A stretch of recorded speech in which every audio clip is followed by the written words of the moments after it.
What if I told you that during the Oliver North Sandinista-Contra fight, there were secret missions into Nicaragua and El Salvador? The 1980s were a tumultuous time in Central America. Cold War tensions ran high. The United States, wary of Soviet influence, sought to bolster its presence in the region. Honduras, with its strategic location, became a key ally.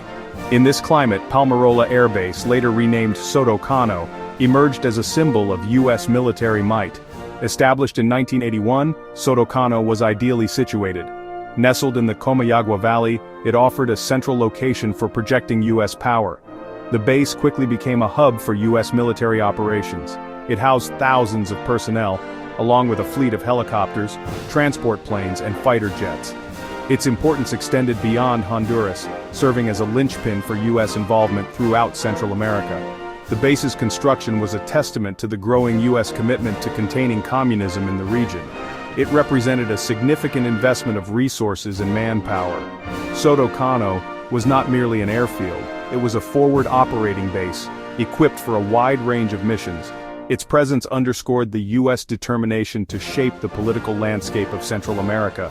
The base would soon become deeply entangled in the escalating conflicts of the region. In neighboring Nicaragua, the Sandinista National Liberation Front, or FSLN, had overthrown the US-backed Somoza dictatorship in 1979. The Sandinistas, with their socialist leanings and ties to Cuba, were viewed with suspicion by the Reagan administration. The US, fearing another communist foothold in the region, threw its support behind the Contras, a loose alliance of anti-Sandinista groups.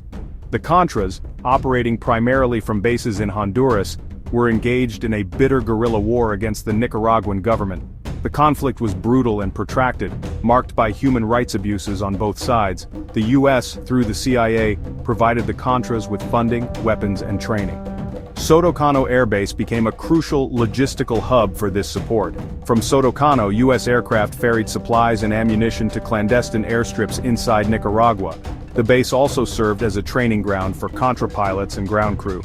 The U.S. involvement in the Contra War was controversial, with many criticizing it as a covert attempt to overthrow a sovereign government. Congress, after revelations of secret arms deals and human rights violations, eventually restricted U.S. military aid to the Contras. The U.S. military presence in Honduras extended beyond supporting the Contras.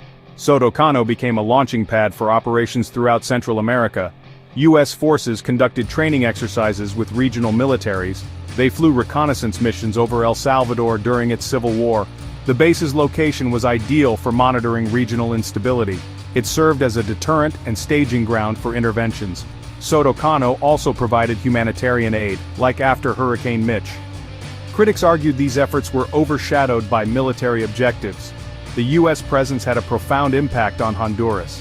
It bolstered the Honduran military, accused of human rights abuses. It also fueled anti-American sentiment among some Hondurans. The legacy of U.S. intervention in Honduras is still debated today. Despite the end of the Cold War and the Sandinista conflict, Soto Cano Air Base remains a significant U.S. military facility. It has been used for counter-narcotics operations, disaster relief efforts, and joint military exercises. The base also houses a contingent of U.S. Special Forces who conduct training and operations throughout the region. However, the strategic importance of Soto Cano has diminished in recent years. The U.S. military presence in Central America has come under renewed scrutiny. Critics argue that it undermines democracy and fuels instability in the region. They point to the 2009 coup in Honduras, which ousted President Manuel Zelaya, as evidence of U.S. support for regime change. The Obama administration condemned the coup, but was criticized for not doing enough. In 2025, President Xiomara Castro threatened to reconsider military cooperation with the U.S., including the presence of Soto Cano Air Base. Castro's statement in response to U.S. immigration policies highlighted ongoing tensions. The future of Soto Cano remains uncertain, but its legacy as a symbol of U.S. intervention is undeniable.